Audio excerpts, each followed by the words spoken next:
whatever milestones that Black people make against hate, it ends up benefiting all the other people of color. I can't see what his end game is. The Republican Party is the party of racism, is the party of white supremacy, is the party of hate. This is wrong, and it needs to stop. Everybody wants to go back and drag that piece of history up, but they don't want to go back and deal with what their ancestors did to the indigenous people and to Black people in this country. You got to go. And you got billionaires talking about going to space and Jeff Bezos. Go! Never come back. I hope you get lost. This man has lost his mind. Boom! Come on, girlfriend.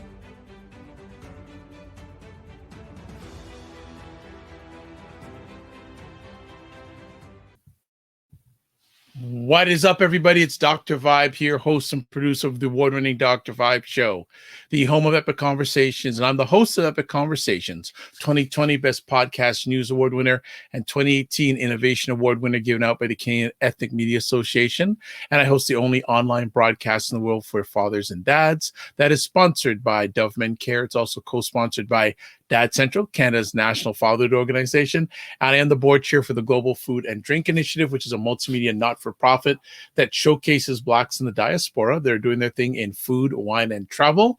We are broadcasting live on October 16th. I'm here based in Toronto, and we finally, I guess our springtime in October is finally over. We've got now back to normal seasonal temperature, so it's cooled off. I missed the 75-degree Fahrenheit weather in October, but it's still around. So we are here, and as usual, the best reason to be indoors on Saturday evenings is State of Things with Aisha and Jill. And Aisha and Jill, welcome, welcome, welcome. Hello. Hey, what's going on?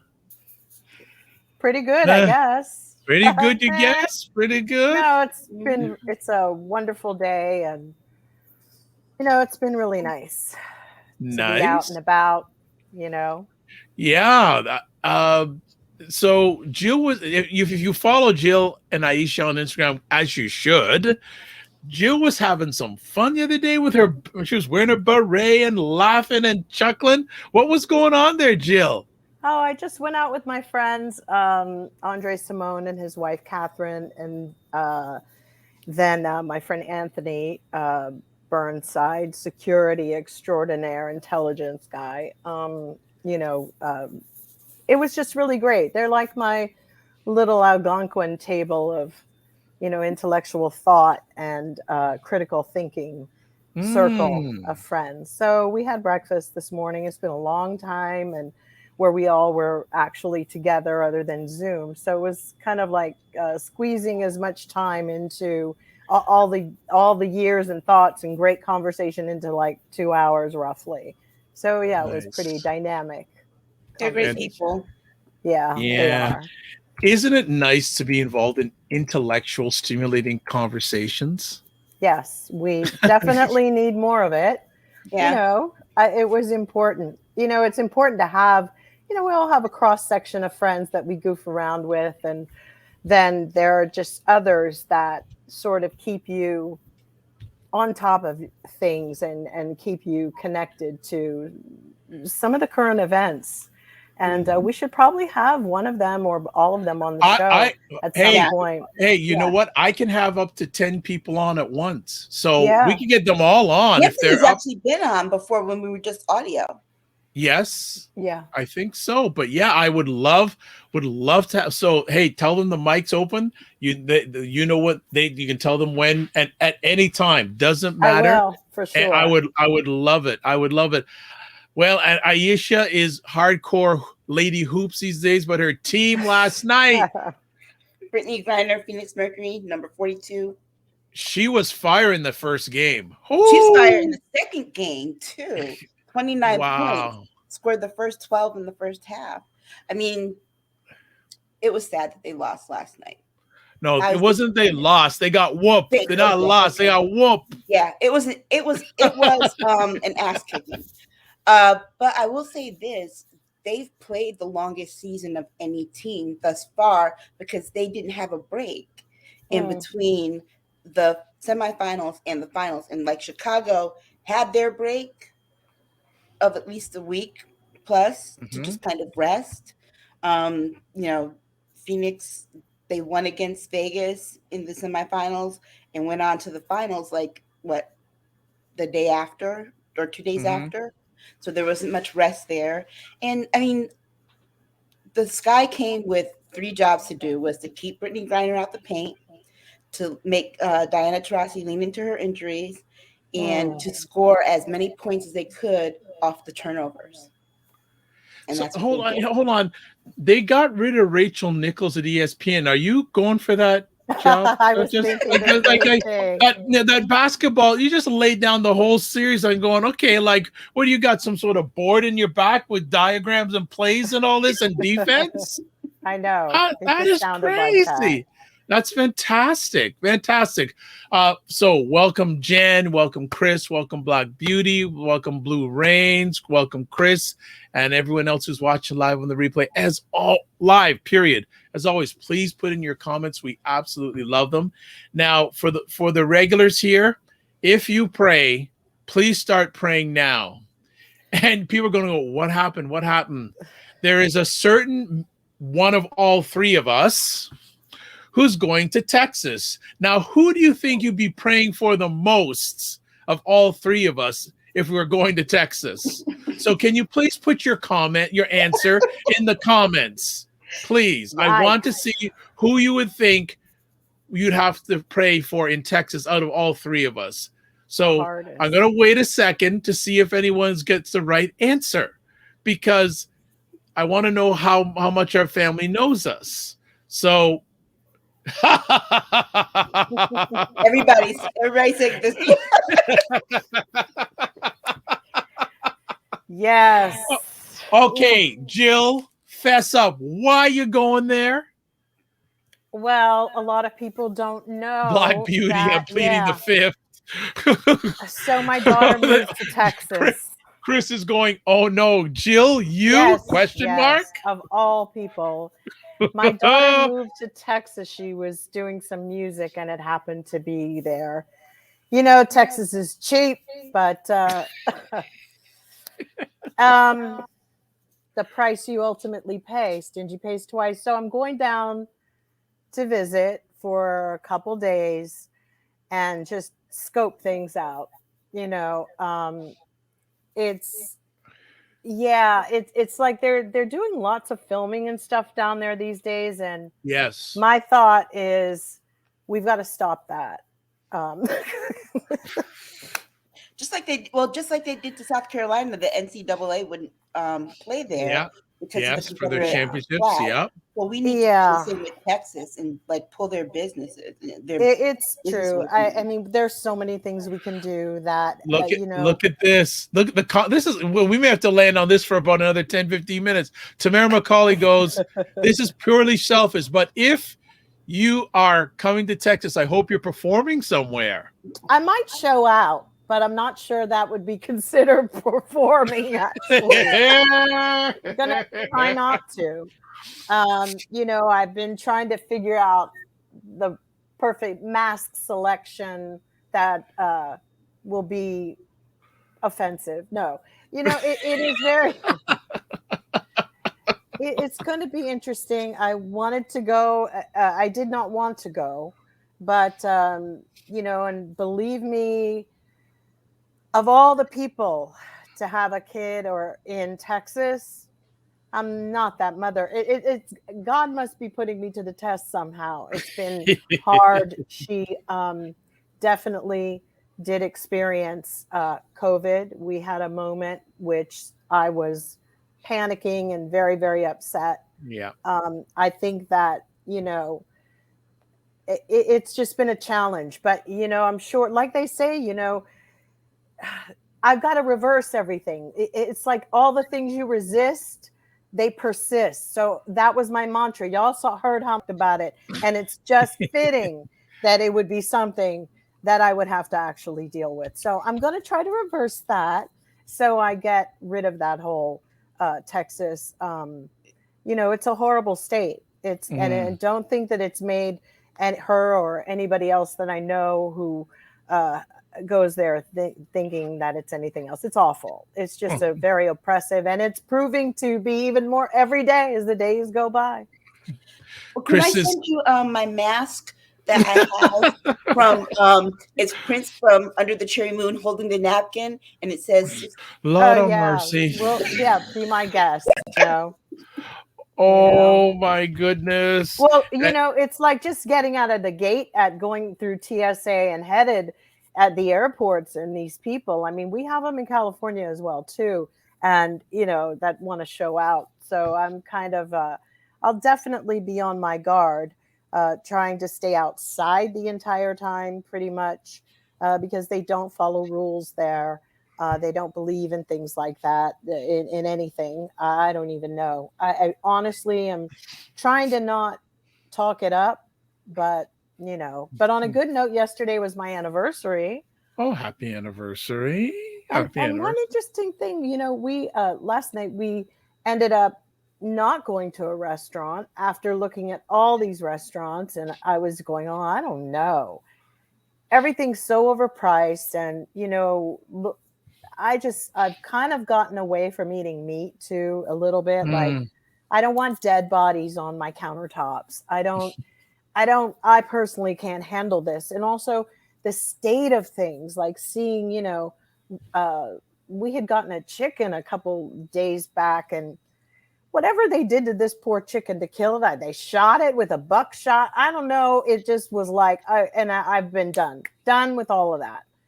It was just that quick. But so anyway, on our anniversary, we cooked things and made nice salads and olives and very Mediterranean. And then just put on the 3 tenors. Very nice. And I've got to say that trine element of like threes, we had those guys. We had Pavarotti, Carreras, and Placido Domingo. And then I started going, what other threes have we had? We've had Prince, Michael Jackson, Madonna. They were another trine of people that created a movement similar. And I was just thinking about the power of the number 3. And I honestly don't know what people, when these kids these days are going to be our age, they're never going to have that again. There will never be those kind of icons again, ever. Not for a good, the moon and the sun are going to have to go around a very long time to have that element where the change was just so profound, where the synchronicity was just and a lot of threes coming from the 80s to now. And I'm, because I know this is going to segue into one of you guys' topics in the celebrity thing. That's why I'm kind of building that up. Nice. Because they ain't it. Who we about to talk about. They ain't it. I mean, the thing about the threes, though, it's like Madonna, Prince, and Michael Jackson came around at a time where pop was kind of fizzled and R&B was on its last leg, coming out of the Philly soul, Philly soul era. And so when they came about at the right time. It was really divine in that respect. But also when it comes to the power of threes, I'm one of 3 girls, and my mother's one of 3 girls, and so knowing that just that connection, we're like a 3-legged stool. We don't need a 4th. Well, I'm kind of meaning it in the sense of like 3, where these people had worldwide popularity. Even the 3 tenors, I didn't know they'd sold as many as they did. They sold a lot. And it was holistically organic exposure. It built just because everyone was primed for it. Nowadays, like with the Adele releases and all these things, they're very manipulated and they're very orchestrated. And we're in that business, the music industry, and this will be another talk about this, is populist. It is no different than our politics. And there is just this lack of, there's so much disingenuous behavior and actions, and it's not art anymore. I actually would have to say that the type of stardom that those people attained really was kind of holistic. And that to me, and then everybody wants to bottle it and sell it like ketchup. But it was Nice. very artistic, and you made that point. It was very, very artistic and organically artistic. And what you have now is really people kind of just they're walking through it, and the industry sets them up. Certain people sets everything up so that they will be ready to to sell. Everything's laid out. All the appearances are scheduled before the song comes out. All the songs are placed in movies and TV. They've got the radio stations primed and ready to play it X amount of times in an hour. So when it's released, it's like it's considered automatically a hit, but is it really a hit song? Right. And it's true. It's good and interesting. After our conversation last week, when we finished, all three of us were chatting and said maybe what we need to do also is maybe do shows where we just have where there's one main topic. Sure. So I think music is definitely one of those things, how it's evolved or devolved. Well, I'd like to do that, because it's like when I looked at the stats of the days where, we were Svengali'd as women and we were singing men's lyrics, to this day in 2021, there are only 14% of female songwriters. Wow. The industry is controlled by men. There are only 14% of female songwriters and producers, female producers. Wow. It is totally being monopolized by men. They are running it. And it is not equal. It is not at all. They have so much power. There are so many Me Too stories in there. And for some reason, people will not jeopardize their positions to actually open up this can, because this is, you can see when that many men have that much control in the publishing sector, in the labels, everywhere. And you have a problem. Their allegiances to each other, and it's and they also set the tone for what our young daughters listen to. They are parroting men's words about what women feel. So we have to get on this topic, and we have to push through on this, because you can't tell me that Diane Warren is the only woman out there who's speaking for us, and she's part of the system too. She's part of that, anchor that needs to be unwedged from the ass of everybody else. Well, I just want to add on here, and so it sounds like the Jones has spoken. So it looks like we're gonna have to. So just to go back, catching up with some comments. Tamara says, Jill, you could sing the alphabet, and that would be enough for me. Oh my God! Thank you. Very nice. Blue Rain saying happy anniversary. Thanks. Tamara's going, remember when Prince used to say, quote, real music by real musicians? Sure did. I miss real music. The only way I can hear, quote, real, unquote, music these days is to go back to my vinyl records and 8-track cassettes, LOL. And Chris is going, it's rubber stamping. The evolution of music would so make a great singular topic show. So we have heard it from you. So we will, I say sometime in the next 2 or 3 weeks, we gonna do it.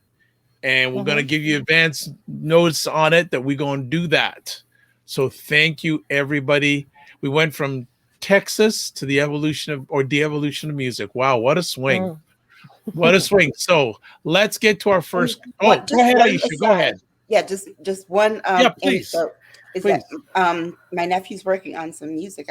My nephew's a really good musician, and I was like, oh, and I introduced him to Jill Jones as a background singer. It's like, if you want someone as a background, you get her. You get her.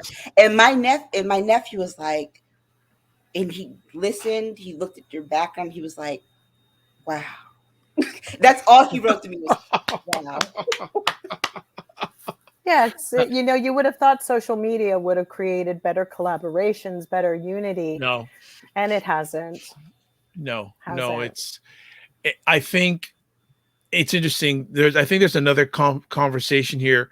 Me Too and Me Too. So Me Too in regards to the assaults on women, but people, me thinking just about me Absolutely. too. Like Yeah. that word "me" has become very predominant in our North American culture, and I don't know if it's for the best. And I also just would like to say, I call artists these days too big to fail. They're no different than Chase, Citibank, Wells Fargo. There's so many people with hands in that pie dipped in that they are going to make sure they get their dividend.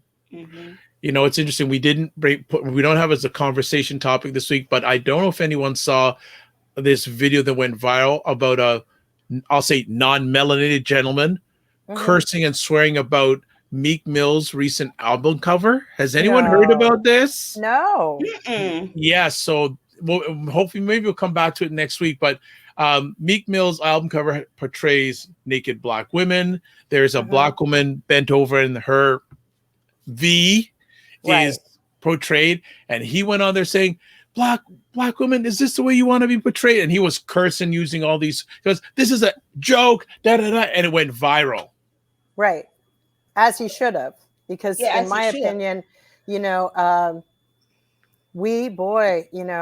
that's another there's so many myriad conversations. Yeah, I see prison did a lot for him. Yeah. And then I asked the question of the white man, are you really caring about us? Or are you just trying to, you know, get popular on social media? That's the me too. Right. There you go.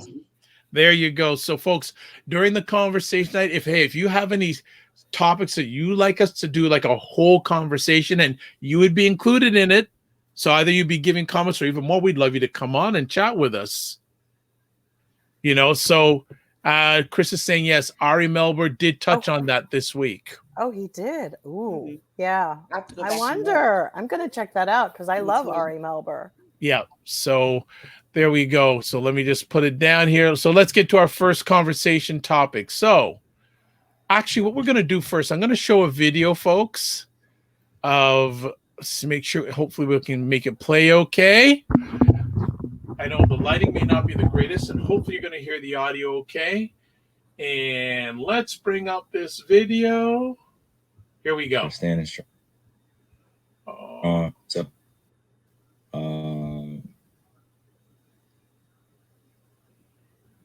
it's not playing the best. You know, I know I can use my platform to spread positivity and spread light on the things that matter to me, you know, and I just care about our world a lot. And if I'm going to be demonized for that, at least let me go out on my own accord. You know, first things first, this isn't about me, and it's not about me dispelling, you know, what's being said about me particularly or for anybody. It's just saying, you know, I'm standing with all those that, you know, believe in what's right and are doing what's right for themselves. You know, everybody has a personal choice with their lives. You know, everybody has a right to feel a certain type of way. Everybody's entitled to their own opinions. Everybody's entitled to do what they feel is best for themselves, you know, and putting me as a hero or painting me as a villain, sort of say, or going against the vaccine mandates, like that wasn't my intent at all. And to be sitting in this seat here and seeing, you know, the way that this is dividing our world up, you know, being vaccinated or being unvaccinated, you know, it's just sad to see. It's creating a lot of division, a lot of confusion, you know, a lot of people saying things that are untrue. We're not giving space for each other to speak. You know, you got doctors out here working hard, physicians out here working hard, and everybody's trying to do what's best for them and their families, which I respect. And I'm always going to put that first. You know, everybody out there, it's not, you know, listening to me or making this about me or painting this picture like, yo, I'm the voice of reason, so you should do this. Nah, like, it's just about staying real and staying true to who you are and making the choice for you what's best. You know, everybody has their own family. Everybody has their own tribe. You know, everybody has their own issues or traumas that they're dealing with, trying to heal from. And I'm just trying to support as best I can. You know, I'm a hooper. You know, I've been a hooper since I was, you know, down there 4 years old. And, you know, coming into the NBA, I just had a dream to play ball at a high level. You know, I didn't anticipate all this coming with it. But if I am going to be responsible for my own life, then I got to speak on things that truly matter to me. You know, I had to stop running away from using my voice and using my platform to, speak on what's true and what's mine. Nobody's going to hijack my voice. Nobody's going to take the power away from me that I have for speaking on these things, and don't believe that I'm retiring. Don't believe that, I'm going to give up this game for a vaccine mandate or staying unvaccinated. Don't believe any, like really be aware of what's being said before I even get a chance to be on the podium and speak for myself. You know what I'm saying? Like all these people saying all these things about what's going on with me, and it's just not true. Pay attention to what's going on out in the real world. People are losing their jobs to these mandates. People are having to make choices with their own lives, which I respect. And I don't want to sit here and play on people's emotions either. Just use logic. What would you do? If you felt uncomfortable going into the season when you were promised that you would have exemptions or that you didn't have to be forced to get the vaccine. This wasn't an issue before the season started. This wasn't something that I foresaw coming, where I prepared for it. And, I had a chance to strategize on what was going to be best for me and my family. I came into the season thinking that I was just going to be able to play ball, be able to use my talent to continue to, inspire, influence people in the right way. Like putting this on me is just like, why are you putting it on me? This is not part of, what's going on in conversations with scientists, physicians, and doctors. I'm just a hooper, right? Like I'm just a person who's being utilized as an example. For some odd reason, people love to have my name in the mix of just some BS. Like just hearing the way people speak with so much conviction about what I should be doing in my life and what, my teammates should be feeling about me, what the organization be feeling about me. And to be honest with you, if you really know me, and you see what I do out there, I put in a lot of time into my craft. I'm not sitting here to give y'all information, give y'all a whole bunch of, my wisdom beyond my years and knowledge. No, I'm just here to stay real. I'm always going to stay true to me. And that's me. This is my life. I get to do whatever I want with this. This is one body that I get here. One guy. You certainly got enough money for it. Me what to do with my body. And it has nothing to do with the organization. I'm going to put that out there. It has nothing to do with the Nets. It has nothing to do with my teammates. This has everything to do with what's going on in our world. And I'm being grouped in to something that's bigger than just a game of basketball. And, you got that fandom, which is like a religion to people out here. Basketball is like a religion. Entertainment is like a religion to people. They like get so caught up emotionally. It's just like, yo, effing get vaccinated or just leave. We angry at what you're doing, man. And it's just like, nah, that's like, what are you talking about? I'm a human being. I have emotions. I have feelings. I have thoughts, things that I keep to myself, things that I share. But I'm staying grounded in what I believe in. It's just as simple as that. It's not about being anti-vax or about being, on one side or the other. Like it's just really about being true to what feels good for me. I'm still uncertain about a lot of things and that's okay.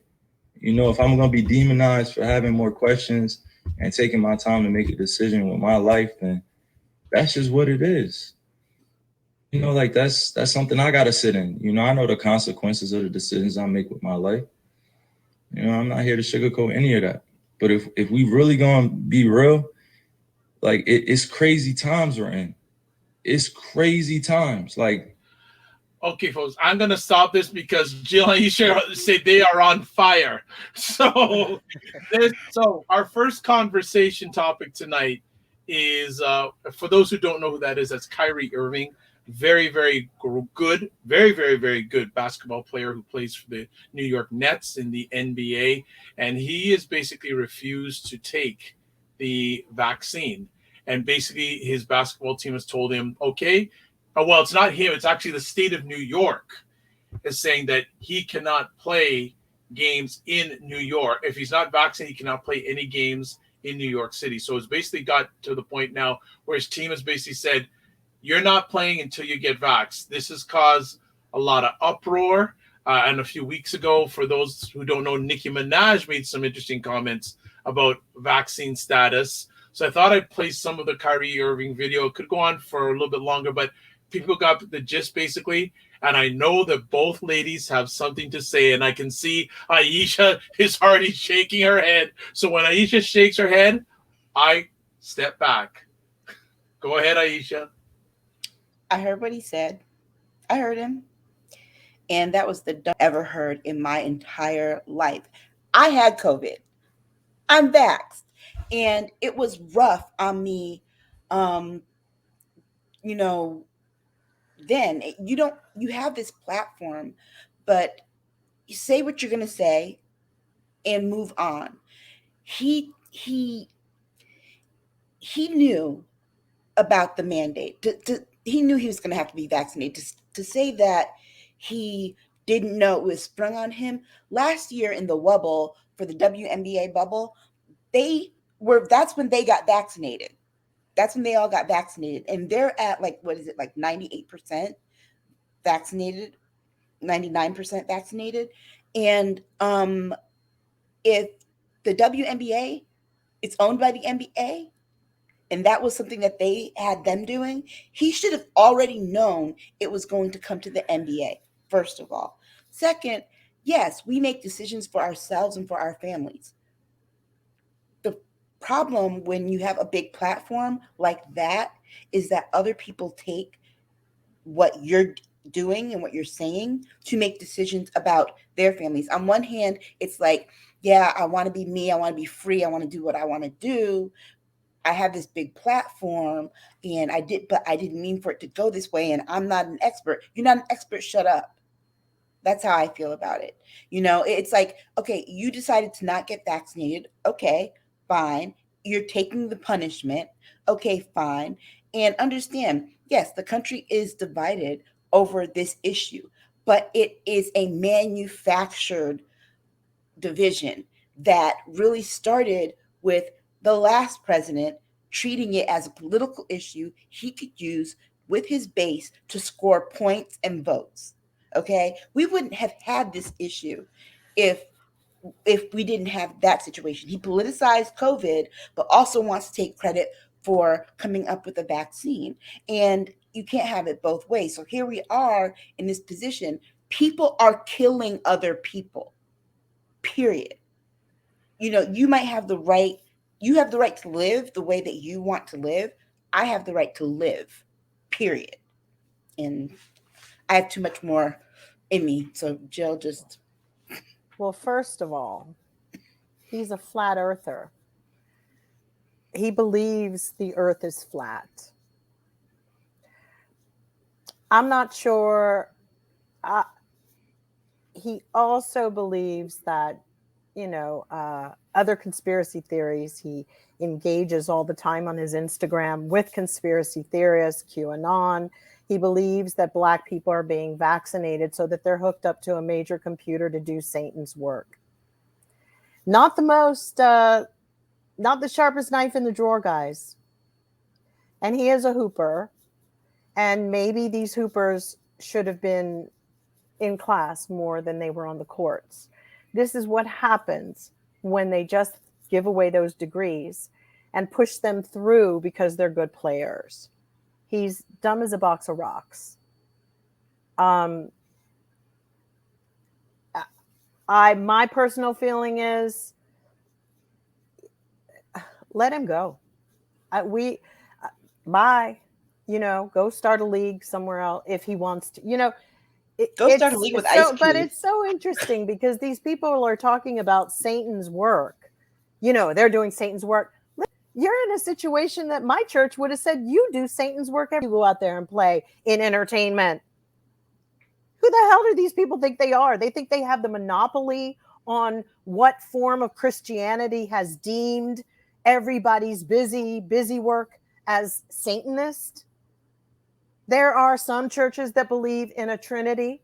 There are some that do not. And they all call themselves Christians. Okay? So there are some that believe in blood transfusions. There are others that don't. There are other churches that believe in having church on a Saturday. Some believe Sunday. My point being, this whole Satan's work and the Lord's work. Dude, you played basketball games on Sunday, unless you were on Saturday. When do you do the Lord's work? You know, it's just the way they play these games, these mind games, and how can you say that maybe it isn't Satan who put you on that platform that you got right now?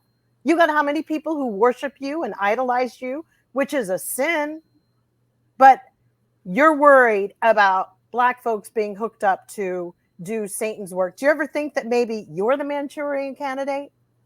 Do you ever think that maybe they already got you and you don't remember? Please, you want to go into conspiracy theories? We can really freak ourselves out if we want to. You have a choice. He's right about that. You have a choice to go down those roads. But, you know, these choices that people are making about conspiracy theories are all external, outside of your self-belief systems. Also, even religiosity, same thing. It's all coming from external forces telling you what's going on, chitter chatter.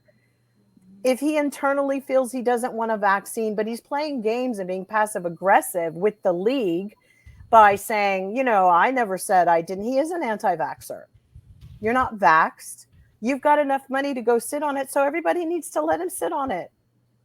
Just sit on it. Who cares? I mean, there will be other great basketball players. There will be other people who now have an opportunity. Now that he's gone, there's somebody who is so excited that they're getting their chance, because you don't stop a movement or try to, this is not the way to do it. And the best thing would have been to just bow out of it and keep your mouth quiet. You would have had a lot more interest, in my opinion. I don't really care. Just one more point, though, before you go to the audience comments. Sure. Here's the other weird part of it, is that there's no self-awareness here. It's like, no. Yes, you're making these decisions, and you're talking about the division in the world, but do you realize now you have a certain number of people who are now starting to admire you and this and that, who, when you were last year rocking your Black Lives Matter shirt and using your platform to speak out about that, so. Oh no, but he joined up one of Satan's. He doesn't remember the time when Nike was Satan's work. Yeah. Remember that? Exactly. But that didn't preclude him from signing a contract to create sneakers. Really? Right. Really? Right. But when you allow and this is the confusing part for me, for Black people, period, when you allow, and let me say, he did allow it because he opened the box. When you allow yourself to be embraced by MAGA and you don't speak out against it, I can't trust you. That girl, he is trying to play the Harold Tupperware card, which is not Harriet Tubman for Black people. We're going to call him Harold Tupperware, because he is just crap. It's just BS, and it does lead people down the wrong road. It just does. More Black people are going to die from what he said than are going to and then they're going to walk away and fall off the edge of the earth, right? Yeah. Because when it comes down to if you keep walking too far, don't, because you're going to fall off. Because when it comes down to it, the majority of his hardcore fans are Black boys. We have enough. Okay. Flat Earther says everything. I'm sorry. I couldn't even go forward. I had read that he was a flat earther, and I just went, oh my God, wow. This is why they need to make sure that these people get educations. They're putting them through college. Now I'm wondering, how did he get there? What else? Well, he left. He left through after his first year, by the way. Yeah. Oh, he's drafted. And that's the funny thing, is that I noticed that the men are more likely to not. He left, or he couldn't cut education. And the NBA money was waved in front of him. Before we go any further, ladies, as you can tell, there is a myriad of comments, so I want to catch up before I fall too far behind. Chris says, personal choice is one thing. However, one's personal choice should never in a way result in being a potential threat to another person's health, i.e., COVID infections or Delta variant infections. Sorry, that point does not seem to be addressed. Chris is also saying, exactly, Aisha. Welcome, Serena Wills. Thank you for dropping by. Jen is saying, it's way beyond personal choice. We are still in the middle of this pandemic. And why are so many not worried about the well-being of others? He needs just to get vaccinated. Black Beauty is saying, well-spoken, Aisha. Personally, I am not at all impressed with his decision not to get vaccinated. This virus is no joke. Again, Jen is saying, well said, Aisha. Maybe he got paid to be on his platform and lead people astray. We don't know. We don't know. Serena Maybe says he's the enemy. Serena's Can saying, you kill flat more black earther. people for us? Serena goes, flat earther. In the words of many, boy, bye. Honestly, he needs to go. He needs to go have several seats. But here, something I just before we came on live, I saw some update. Delta Airlines has told their employees they do not have to get the jab now. I won't be flying Delta. Which is why I'm not flying Delta. Interesting. And I plan on doing a lot of flying between now and next year. I won't be flying Delta. And they won't be, I don't know how some of those pilots think they're going to fly into, if they're flying international, they're not going to be the ones on those schedules or those routes, because I don't know how that's going to work for them. They think they're going to change the world thinking on that. You cannot fly into France. You will not be able to fly into Switzerland. You will be flying domestic. And those are some horrible gigs. That's like Chris is saying Delta, bye-bye. Yeah, exactly. So folks, yeah, thank you for, as always, giving some great commentary. Keep on commenting about it. This situation continues to go on, and actually our last conversation topic will be a different aspect of this that's going on with schools and parents. So I think that what we're going to do here is we're going to go for a quick break. Just give me a second here. I am going to, we're going to take a quick break for a few moments. And again, folks, keep on coming with the comments. We're having a great time here on Staggers State of Things. And we'll be back. Wrong title. Sorry, State of Things. State of Things with Jill and Aisha. So keep it locked. We'll be back in just a minute. Go. So ladies, what is going on? Just that he needs to get it together. Sick of that. I am sick of it. Something is seriously wrong with you. Why is he still there? She shouldn't be near Congress. You need an exorcism, because I don't know what is wrong with you people. It was so powerful. And I really wish everybody would stop bowing down to this. What is he talking about? This makes no sense. They know they are not the oppressed party, but they love being the superior ones, and they want to flaunt it. So it was always made political, particularly for people of color and the LGBTQ population. We end off every episode with a cockroach. This episode's cockroach. Everything. Everything? All the things are going on. All the things? Mm-hmm. We are back. State of Things with Aisha and Jill. October 16th, 2021 edition with Aisha K. Staggers and Jill Jones. We just had a really robust conversation about Kyrie Irving, the jab, coronavirus, and now Delta Airlines announcing that they won't require their employees to get the jab. So it's going to be very interesting to see the fallout in regards to that. We'll be coming back to another aspect of that conversation, of the jab and conversation, but how parents are reacting in the school system, especially parents of the anti-vaxxers, how they're responding. But before that, continuing saga. The current president of the United States is blocking the former president of the United States from hiding documents from the January 6th committee.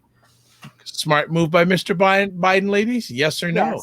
Yes. Well, it's not only the smart move, it's the legal move. I mean, the thing of it is that executive privilege stays with the office of the presidency, not the individual. Again, Trump is an ass.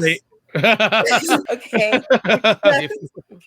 because it's like he thinks that those privileges extend beyond the office of the presidency, which means he never understood the job. He did not get the assignment right. I think he does understand. I think he's trying to use the originals founders and that whole leg to stand on, which, if you notice, that's what they're talking about later to even justify Steve Bannon, absconding from incarceration because he would not go and answer his subpoena and he wouldn't testify. I mean, old Otis needs to be in jail. And I call him Otis because he looks like that dude from no, but Need the booze bag. I thought Jill was going to bring up the Chris terminology for Bannon. An old booze bag, but Otis was a booze bag. Chris is absolutely right. Otis was the town drunk booze bag. And on my Twitter page, I put pictures side by side, and it's uncanny, the You should have resemblance. put underneath, ain't nobody can miss you, Otis. Yeah, exactly. He has been around for a long time. Steve Bannon is a ghoul. He's been around. He is a booze bag, and it shows. And he is Otis. I don't know. It was just crazy. So, with Biden going with this whole executive privilege, you're right. Trump wants to just stir up any dust that he can. But unfortunately, he's about to have a big change coming. I kind of feel that Donald Trump, things are going to shift into high gear because Jupiter goes out of his favor. I know you guys mean this astrology, but Jupiter is leaving his chart towards the end of the year. And this man has had Jupiter there for a very long time. Jupiter is your luck. He's been lucky, but it's about to shift. And he better pull down some stars and try to surround himself with some planets. Because I figure that next year there's going to be some strangeness that's going to come to the reveal. Because Biden and Bernie Sanders, if you even look, I think those two old coots are up to something because they both came for Joe Manchin in their own way. The speech that Biden gave yesterday was fantastic. I think that Joe Biden is recognizing that his lineup is the only way he's going to get anything done is through the progressives. I think he's might be seeing the light a little bit. And then you saw that Bernie Sanders came out with a 1-2 punch and kind of riled up Manchin, who therefore threw out a freaking bite-sized tweet full of way too many characters and mentioning, about the filibuster. They will do this. We just have to really believe. And I really suggest that I think it's going to happen closer to the elections. I've been saying that. I think they're going to get the 1-2. I really believe that. I agree. I think that the filibuster is going to pass by the beginning of next year, the beginning of the election year, so that they can pass through all those things that they promised before the elections. But I will say this. The funny thing about Trump with Biden, how he's doing all of this manipulation, typically the previous president stays out of the current president's administration and just sits back and does not comment on what they're doing. They might comment on an issue, but not what they're doing. And Trump has made it his life goal, his job, because he doesn't have one anymore. His job has been to be as involved and as much of a thorn in the Biden administration as he can. Because he doesn't like not having that high of being president anymore. It's like the whole thing with now he's suing Twitter to force to let him back suing his niece, suing Twitter. He's having another rally because he needs some more money. He has rallies every week now. Yeah. It's just become, he's such I think that you can even just laugh about it even more because it's really revealing itself. Right.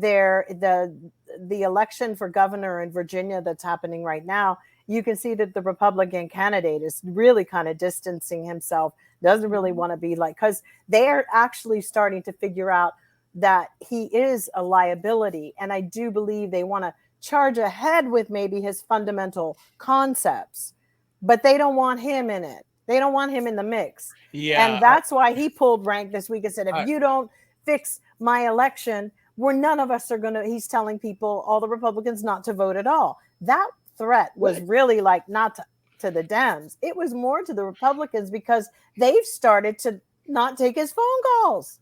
They started to not come when he calls them. Well, it's interesting. He's having some problems. I've seen some recent polling of Republicans, and it seems that their thought process is, yes, they still want 45 to be an influence on the party, but they don't want to be having him running for president. Thank you. Very true. And I think I don't know if they'll really have to worry that much, because with all the voter suppression that's going on in all the states, right, they may not need to have them. Like it's just funny. I'm gonna just catch up with comments because when you ladies drop knowledge bombs, the crowd goes wild. So, first off, Serena goes, "Go Biden! MAGA needs to be under the prison. He has gotten away with way too much." Chris says, "Jill the booze bag, Otis ref on FB this week cracked me up, and I needed that laugh this week. Thank you."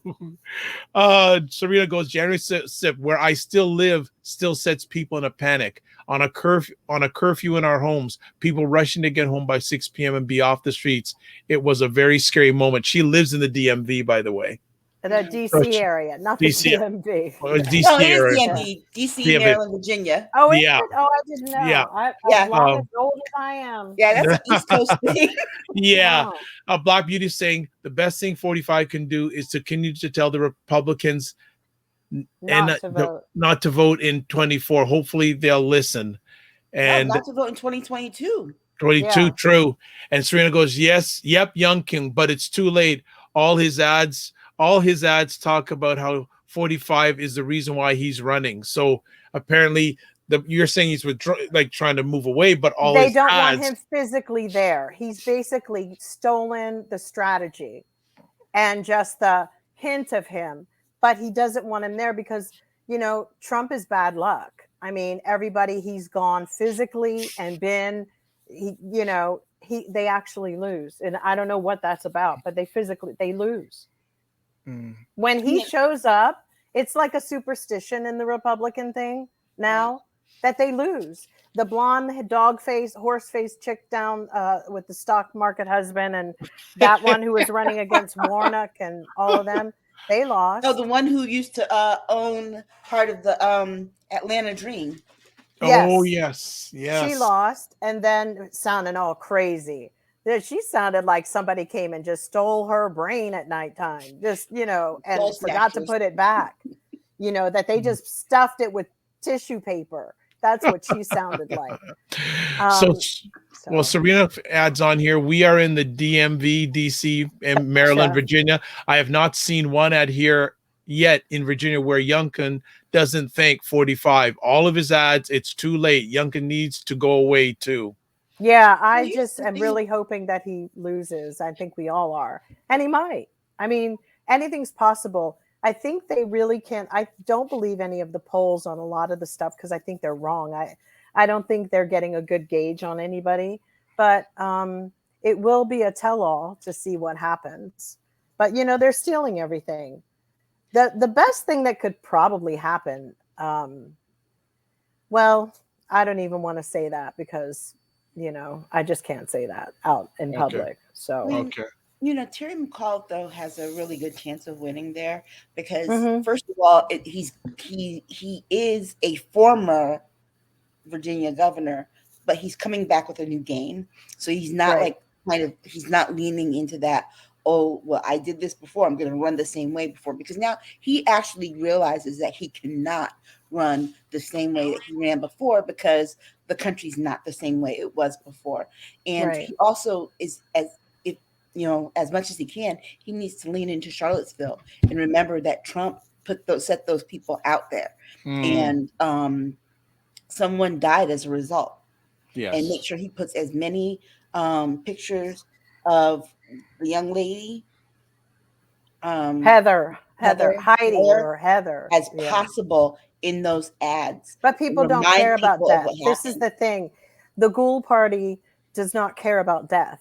Well, they I'm not don't talking care about about that. I'm talking about to make the the Democratic Virginians get out to the polls to vote, because that's what's going to really make the difference here, is that it's going to be turnout.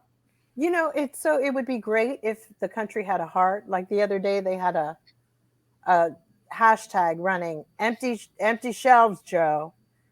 You know, and you know, for me, I remember looking and I was like, okay, you can't get your Fruity Pebbles, you can't get this, but it was so obnoxiously American.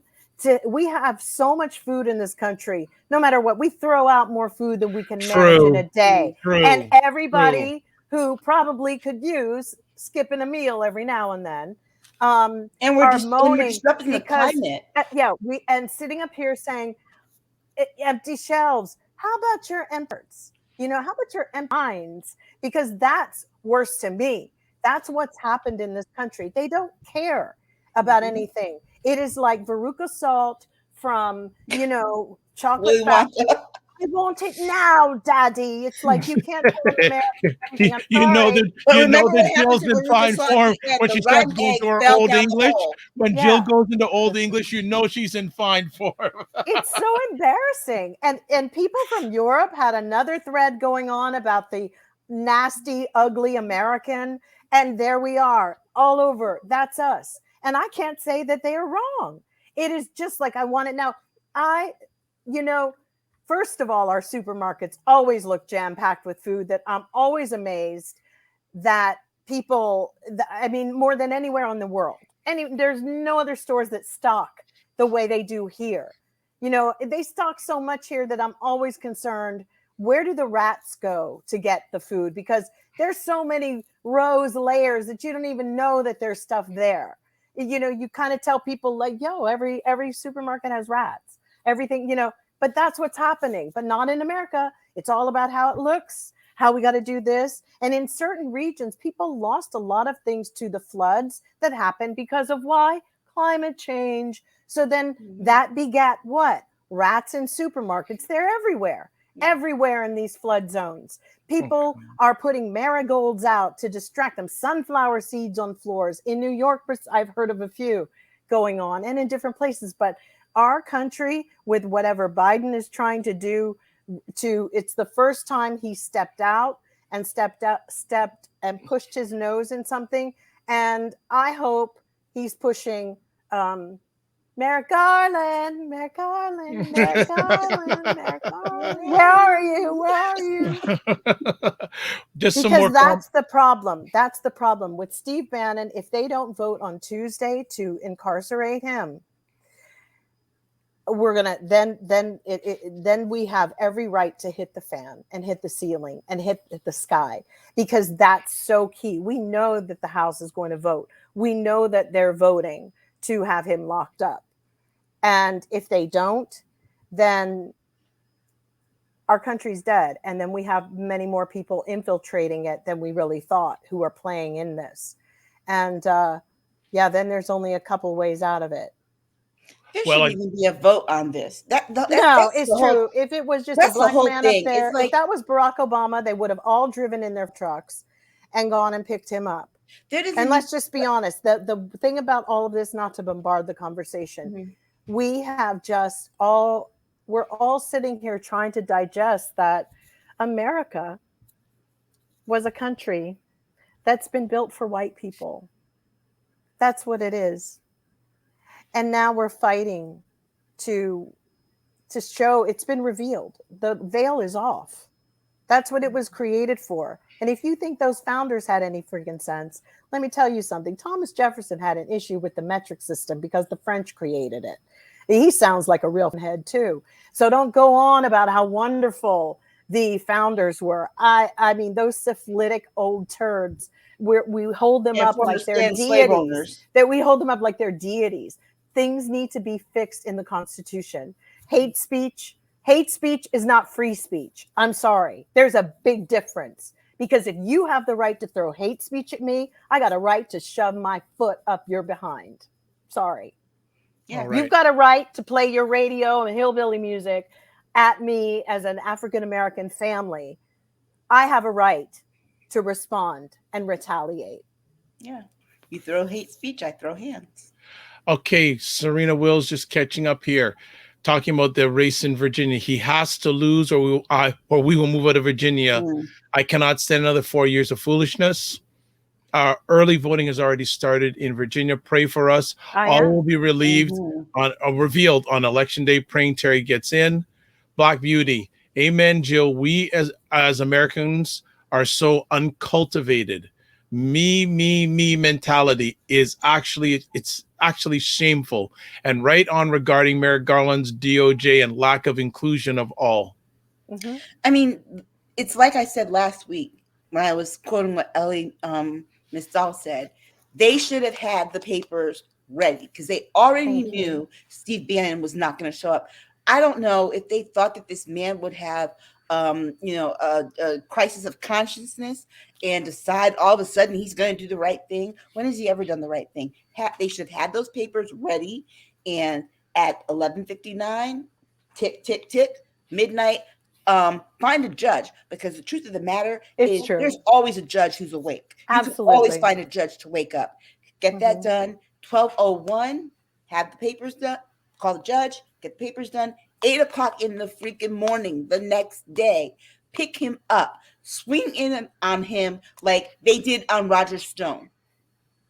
Don't even publish it. Just show up at his house with a gun. It's true, but we see how it's different for them, and how we already see that what applies to them and the rest of us. See, that is what the reveal is, and this is the world is watching this. Our laws are not being enforced when you're white and you're rich. You know, we have these people have the caucasity where, golf ball head Bezos has decided to say that he thinks that he wants to have agency where all the polluters, like factories, all get moved to the moon. Who the is you? So it's okay. It's the most gross American thing you could want to do, to pollute space. Think about that. This man has already junked it up. How? To the point where there's another company that was created by Apple's Wozniak has created a company that's going to clean up the junk in the moon. How much already put up there? But then what's his face played his head? These are bored little nerds.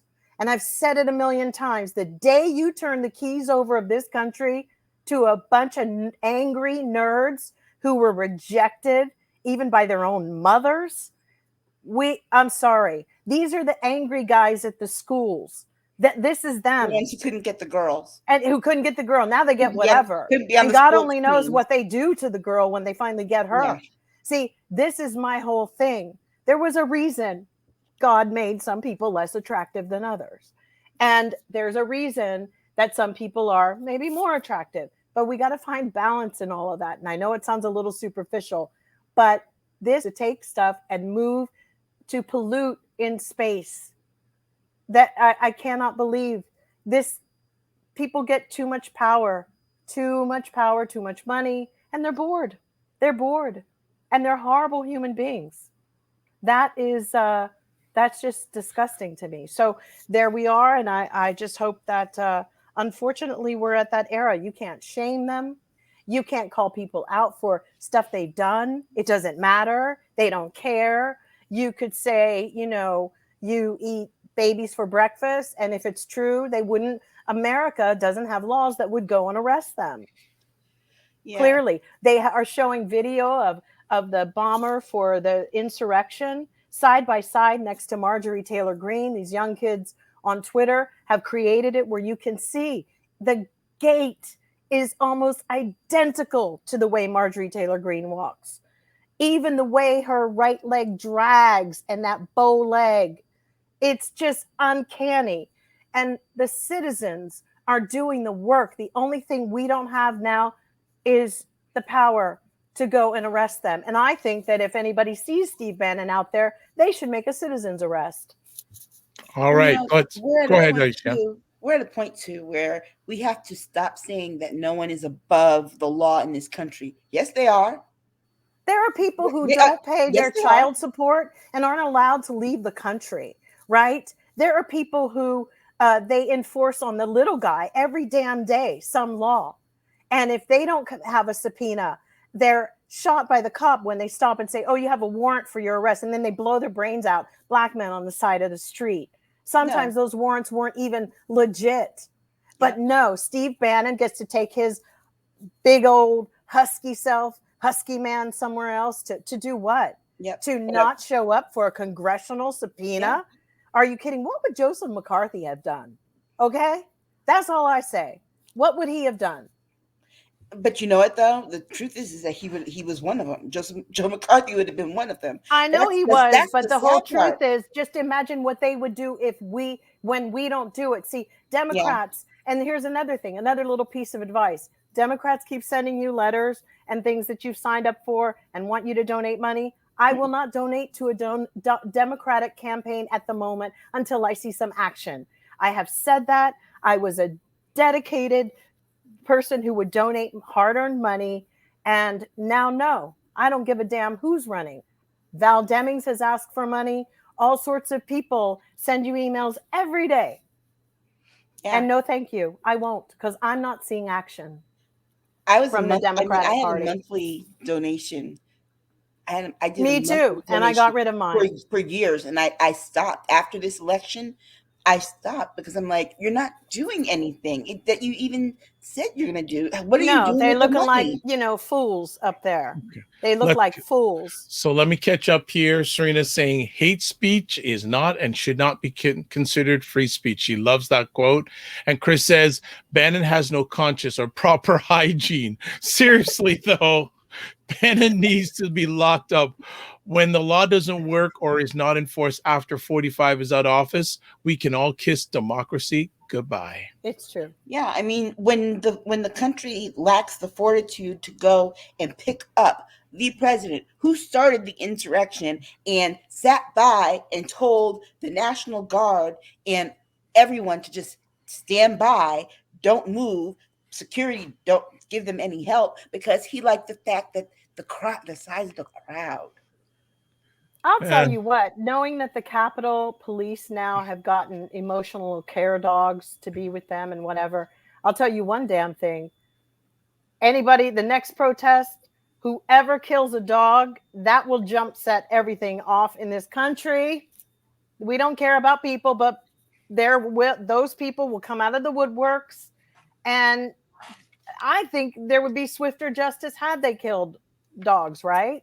Because they didn't give a damn about the poor guys who did get murdered, and they arrested one who was in on it, which we always knew. You got a little blurb in the media about that dude. He freaking flipped on his colleagues. I mean, he set them up. Can they all get around at him in the openness where they can all go and kick him in the head once? Because that one, that's cold. I'm sorry. That's some cold mess. And I'm not saying they need to kill dogs. That's not what I'm saying. I'm just showing that how the priorities in this country are a mess. But we also have people walking around with emotional dogs, like emotional care dogs and pets now. What's happened? Black Beauty is saying, yep. Jill and Aisha are on fire as the rest of us. Thank you, ladies. Thank you. 60 Minutes here, your future guest right here, Dr. Vi. Okay, well, Black Beauty. Thank you. Well, get me your email address, I think you're following me on Twitter. DM me or follow me on Instagram and DM me. We got space for you. We got space. Preach it, ladies. You guys are our voice. New contributor, Paul Katz. I agree with you, Jill, on how you can't shame people anymore. It's the rise of 45 that's exacerbated the problem. Exacerbated. It should be exacerbated. Yeah.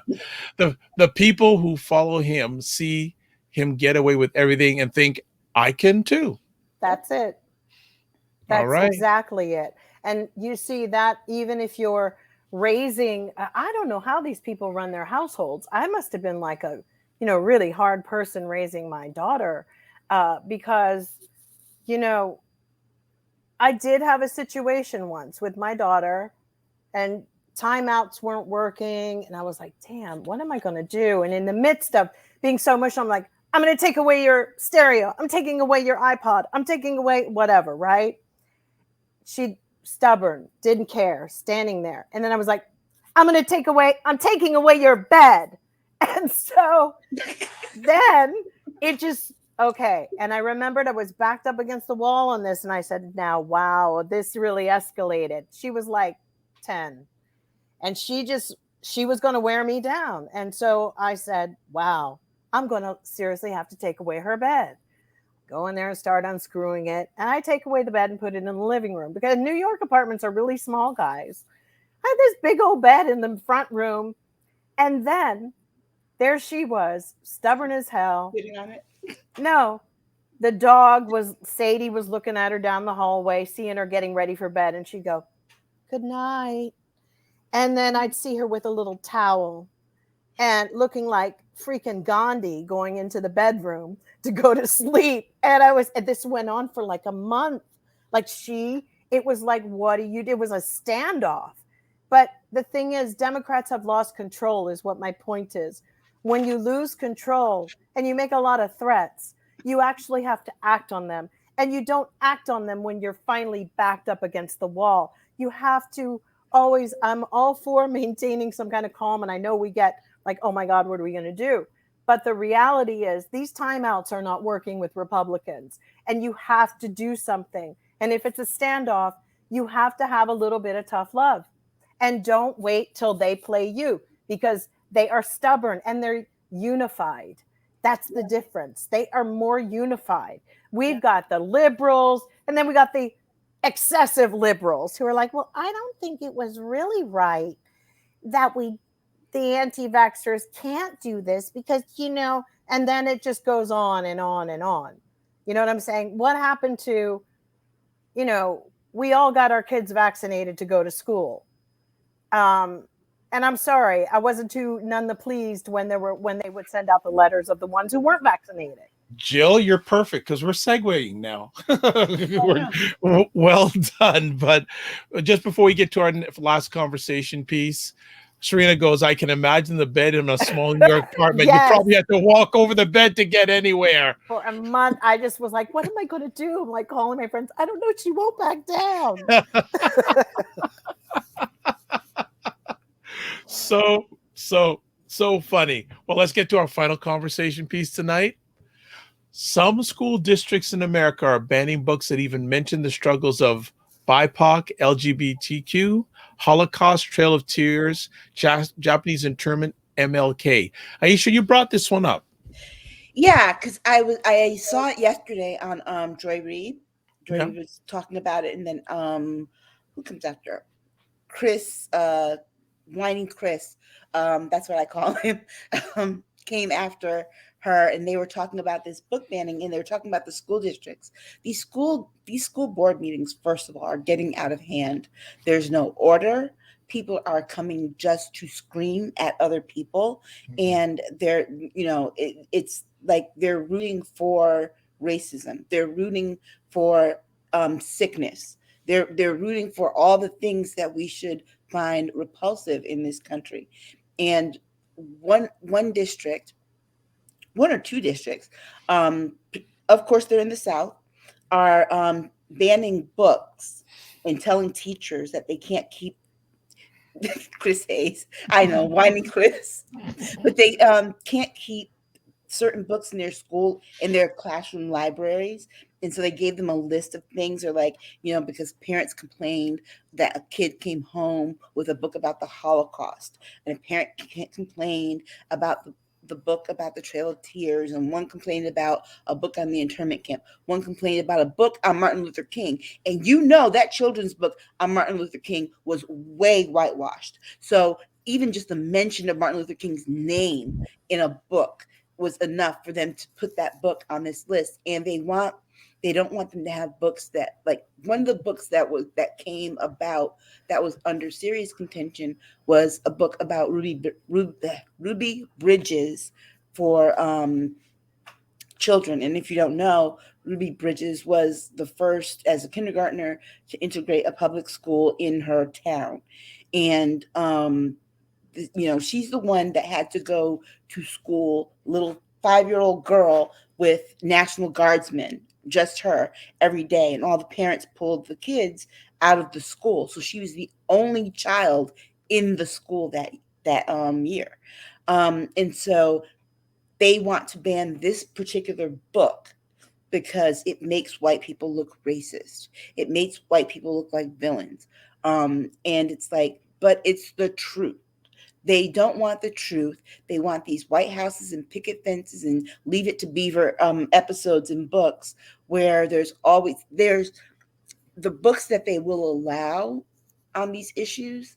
They also don't want any LGBTQ books because they think that encourages the children. And one of the things that I noticed was that when it came to the books that were diverse, they don't want to have those in the school, but more so, they don't want the schools to then teach these issues. So they're even going as so far into banning books, but they're going into the curriculum as well. And so we're going to have a bunch of uneducated, racist, closed-minded. They're already uneducated. Adults. Yeah, they're already uneducated. They're already uneducated. But they're going to be worse. Read books. These little kids don't read books. They can't even write in cursive. Yeah, but they don't read. But most schools have it in their curriculum that they have to have like 30 They're making minutes too much of it. 30 minutes I know of that reading. they want to make more of it because they get funding. But look, that ship has sailed. Their kids are dumb as bricks. Oh, yeah. The thing is that this is where local community theater, music plays a very big part. This is where the media, multimedia organizations, films start getting made. This is where someone like a Beyonce or a Jay-Z have different side projects that they bring and put online on TikTok.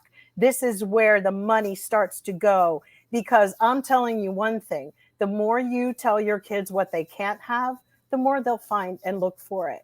You know, I've said this before, every white girlfriend I've ever had whose parent was the crazy parent who hated Black people and told their daughters that Black men and Black people had tails, they are all with Black men today. They almost were drawn to what their parents totally were forbidding them from, because people know when, you know, how crazy their parents are. There will be that group of people who are, you know, don't know about the Holocaust, the Trail of Tears, Japanese internment. They don't know anyway right now. I mean, and that goes for a lot of inner city kids. However, where there's no diversity. However, we have seen it's really tough luck. They'll just be cast out in the future. They have no future. And, you know, to bring back some vibe like Fahrenheit 451, you know, but I would say that Hollywood and all the other entertainment companies right now, there's a big door opening for you to capture that audience. And all you need is like 15 seconds and you can tell the whole story. You know, there's a vlog of somebody took of Anne Frank and turned her diary into like a blog. And it's perfect because it really is telling these stories. There's so many other creative ways. I think it's horrible how the Proud Boys and all these people are reacting and threatening these teachers. But maybe the onus here is there's just got to be other ways to tame the tiger. Yeah. The story's not going to die. It's not. And if it does, then that means they move censorship into other realms, like saying we can't create music or songs or have, you know, some of the biggest rappers in the world who kids like to go on one place and tell that thing on a platform in 15 seconds. Come on. These kids are swayed. They, you know, and white people older like myself, they're afraid. I'm not white, but I'm saying like my boomer generation, they're afraid, but their kids are already there and they're ripe for the picking. And they're going to know about Japanese internment camps, and they're going to know about the Trail of Tears. And, you know, it's about time that, you know, what's a damn shame is that they would leave it up to their children to be the ones to have to try to create the healing. Yeah. And that they refuse to do it, as opposed to going, you know what, that was really wrong. And we need to really, you know, embrace our past and get beyond it. Nobody's perfect. None of them. Not the Vikings, not the up in Canada. None of it was perfect, what people have done to people of color and vice versa, you know. But we can't move forward until everybody, you know, finds some kind of balance in this. The thing for me with this is that I see what you're saying, Mhm. but that really goes more so for middle school kids and up. My concern is children like my grandniece who are in like kindergarten and first grade, because the, you know, Well, I hope they're the not talking first, about the Holocaust in kindergarten. well, yeah, they have children's books that are age appropriate about these issues, that kind of, because eventually education builds on these things with the I issue, get it. I the mean, way that it goes. But because I remember being 20 years old teaching second graders, and the books that they had, and that one thing I took from that is that the structure of the day for elementary school kids has not really changed much. And they have these required reading segments fit into their schedule for the day. And the children pick books from within the classroom, in the classroom library. And the thing is that they are forcing publishers to now have to come out with all these books that wipe out everything. And we know they're doing it on the upper grade level, but they're doing it on the primary grade level, which is a very scary thing, because that is, children are impressionable, but young children, for a lot of them, school is where they get their socialization. but I And don't think that, see, I'm a little torn on this topic then, because I'm not 100% certain that tiny young children at 5, our kids are stressed so much as it is. Dear God. I mean, we don't even let them be kids. I'll And tell you I this, think though. there's MLK. I think there's some things that are, you can take stories from things and teach them about people in the world, but to set it up, and I'm sure people who, you know, do their Passovers and things like that, their children learn at an early age, some of that. But is it really the best to, at such a young age, to break that out on your kids at 5 and 6? But they do Because have they make but their they own do friends. question it. I'll say this. I'll tell you this story real quick. My sisters and myself are like 18 plus years older than our first cousins on my mother's side. One of my cousins, when she was 7, went to my mother, who was a history teacher, and said, "Tell me about the people in chains." And that was because she saw a book, or she saw an image in one of her classroom books, but they didn't really explain why the people were in chains. And so she went to my mother for the real story.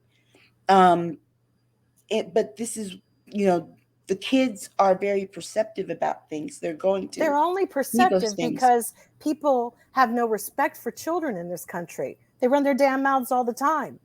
You're talking to your girlfriend on the phone about your husband or your wife or your blah, blah, blah, and kids hear things. The worst thing in this country is how irresponsible we are with children. We let them watch shows that they shouldn't be watching.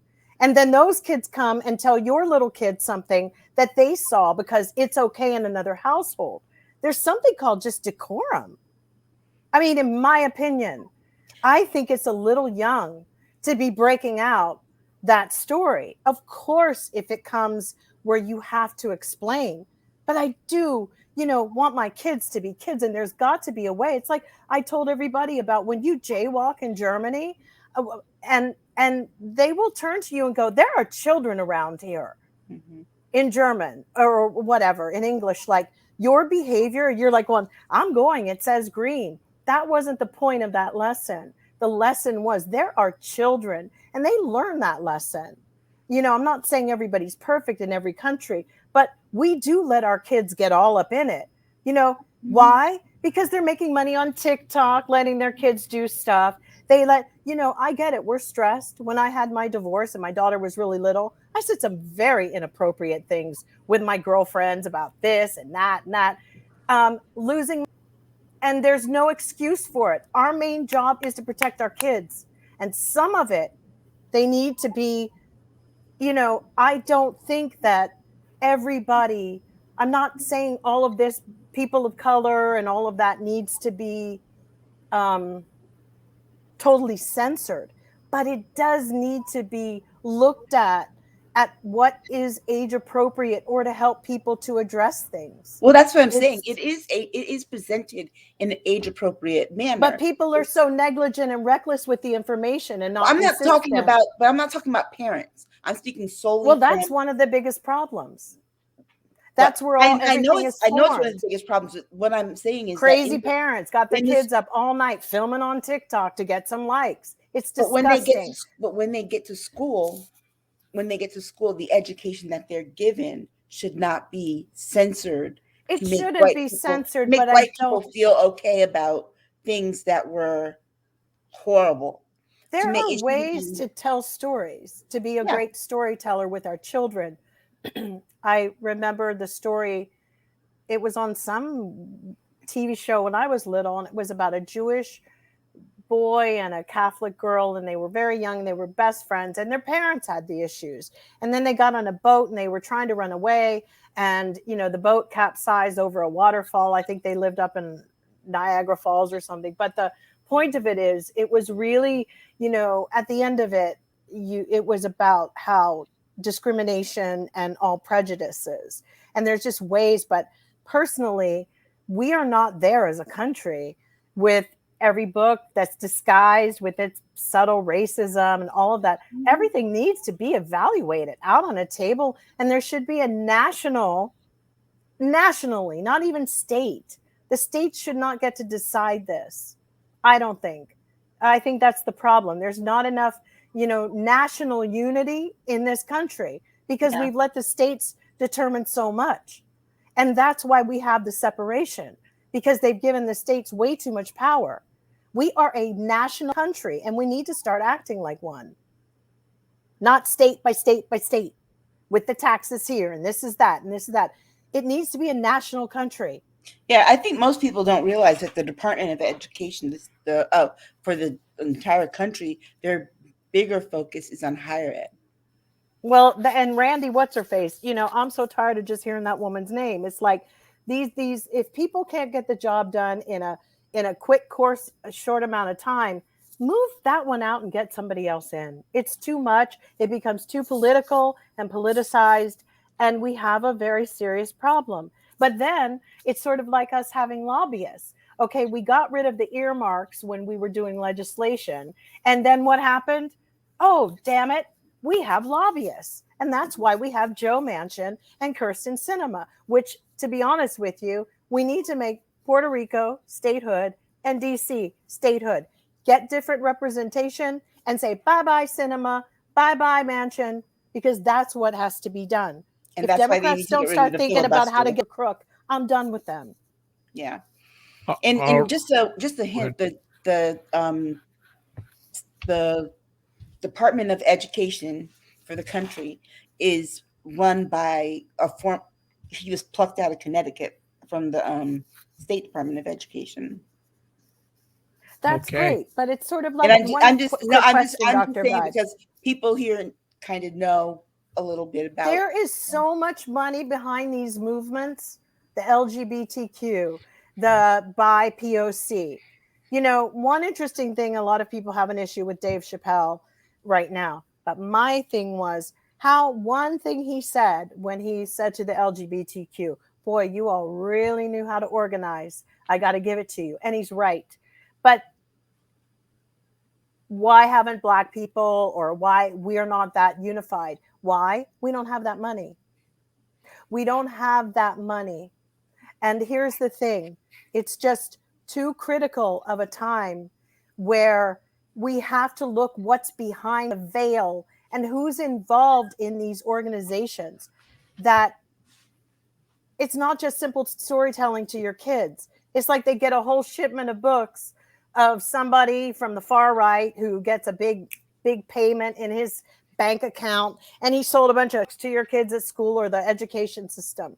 Everything here in America, because of the greed, there's always money. Follow it, because that will dictate what your kids are getting taught and what we're eating, what we're breathing, everything. It's a money thing here. And we've lost our integrity as human beings in this country. We're going to call it on that. That this has been, wow. This is just like, it's just gone, ooh, we're flying good. We're good. It's been great. I just want to get some of these last comments in. Chris is saying, yes, Aisha, I love Joy Reid. She brings the truly important topics to the table, unlike whiny Chris. Mm-hmm. We're getting new nicknames. We're going to have to start doing a biography, or not, a bibliography, a directory of names, nicknames. Boozebag, whiny Chris. We got